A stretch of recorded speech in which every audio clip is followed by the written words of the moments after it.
Saudara dan saudariku yang kekasih, Salam, selamat berjumpa dengan Renungan Harian Kerasulan Baru.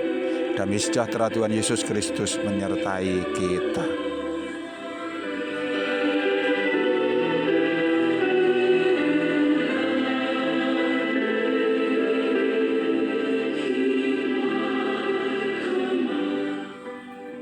Kita mendasarkan renungan kita dari kitab Ayub pasal 1 ayat 20 sampai dengan 22. Maka berdirilah Ayub, lalu mengoyak jubahnya dan mencukur kepalanya.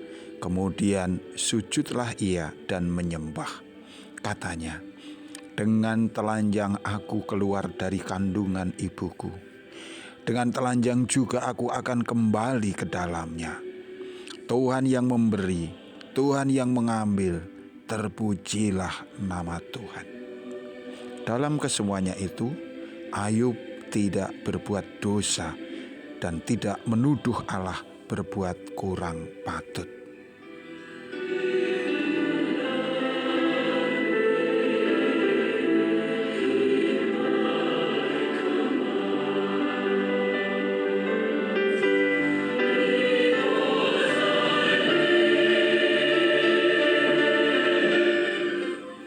Saudara dan saudariku yang kekasih, belajar dari kisah Ayub, kita dapat menemukan sudut pandang yang berbeda, yang baru tentang penderitaan-penderitaan yang dialami oleh manusia. Meskipun keputusan-keputusan yang dibuat oleh manusia, perbuatan-perbuatan mereka yang telah mereka lakukan senantiasa memiliki konsekuensi untuk kehidupan mereka. Apakah itu akan membawa kebaikan, kenyamanan di dalam kehidupannya, atau sebaliknya mendatangkan masalah-masalah yang diikuti dengan penderitaan-penderitaan. Namun tidak semua masalah dan penderitaan harus menempatkan manusia sebagai pihak yang dipersalahkan. Pada kenyataannya Ayub adalah benar di hadapan Allah. Namun ini bukanlah jaminan bahwa kemudian Ayub tidak akan mengalami penderitaan-penderitaan. Ini mengajarkan kepada kita bahwa tatkala kita dirundung masalah, ketika penderitaan melanda hidup, adalah baik bagi kita untuk kita mawas diri akan apa yang telah kita perbuat, baik itu kepada Allah maupun kepada sesama kita. Ini bertujuan agar kita dapat memperbaiki diri di masa yang akan datang, sehingga apa yang kurang dapat dibenahi dan apa yang salah dapat dikoreksi. Namun ketika orang kemudian terus-menerus menyalahkan diri mereka sendiri, mengutukinya dengan membabi buta, ini tidaklah benar, tidak seharusnya demikian. Sebagaimana dalam kisah Ayub, Allah lah yang atas dasar kasih-Nya dan atas kuasa-Nya mengizinkan iblis untuk mencobai Ayub. Ini bukan berarti Allah tunduk kepada keinginan iblis, melainkan adalah kehendak Allah untuk memberi kesempatan kepada Ayub agar dia dapat menunjukkan kasih-Nya, kesetiaan-Nya kepada dia. Allah ingin memberi kesempatan kepada Ayub untuk dapat menunjukkan pengandalannya kepada dia. Allah bukan hendak menghukum atau melakukan sesuatu yang tidak adil. Karena sungguhnya Allah mengerti segalanya. Allah tahu seberapa kekuatan Ayub.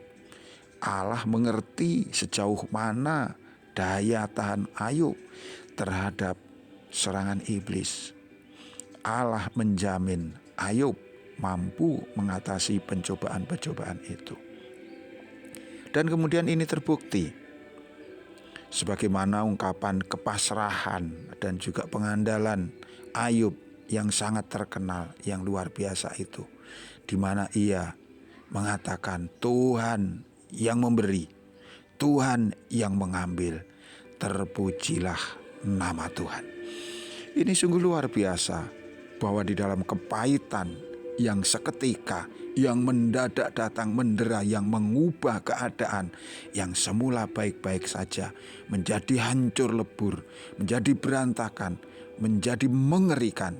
Tetapi dari mulut seorang hamba, Ayub masih dapat mengatakan, Tuhan yang memberi, Tuhan yang mengambil, terpujilah nama Tuhan.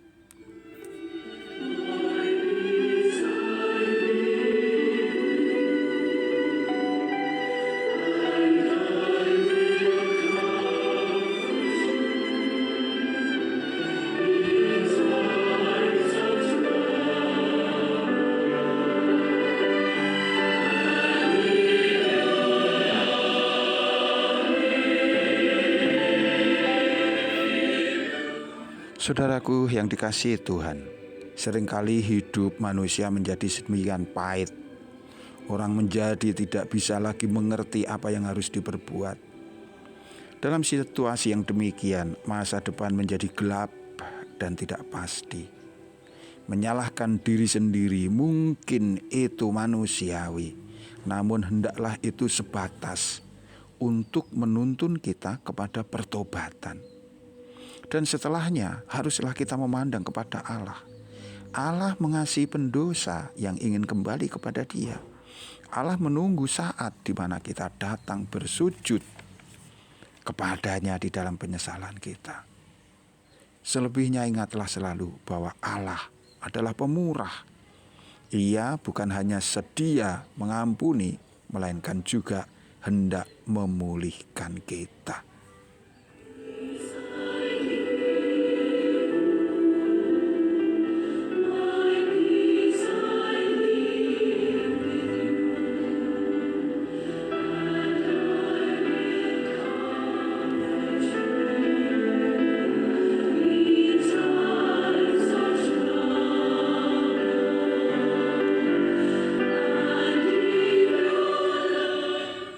Saudaraku, sebagaimana Ayub, biarlah sepahit apapun penderitaan kita, janganlah kita berhenti berharap dan berseru kepada Allah.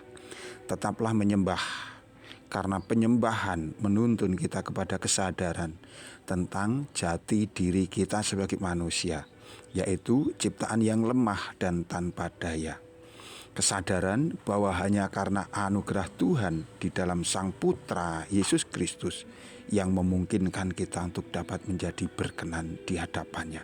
Dengan kita menyembah akan ditambahkan tenaga yang baru kepada kita, untuk kita tetap berdiri tegak di dalam kesetiaan kita, di dalam pengandalan kita kepada Dia, dan boleh dengan sabar menantikan Tuhan memulihkan kita.